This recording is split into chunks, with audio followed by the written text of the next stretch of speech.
So empathy is the foundation of everything. Think of like a house. You could have the nicest car in the driveway. You could live on a nice lake.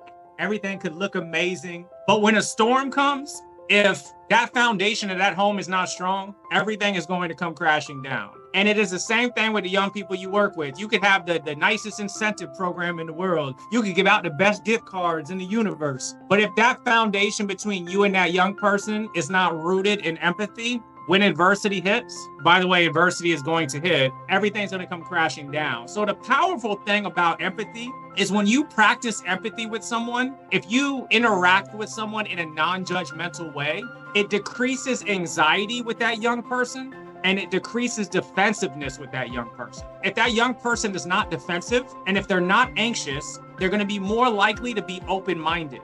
And if a young person is open-minded, you're going to be better able to plant seeds, give advice, and give feedback that they'll actually take. But if they're closed-minded, if they're anxious, if they don't trust you, if they don't feel you're respecting them, they're going to have a closed mind, and you are not planting seeds in a closed mind.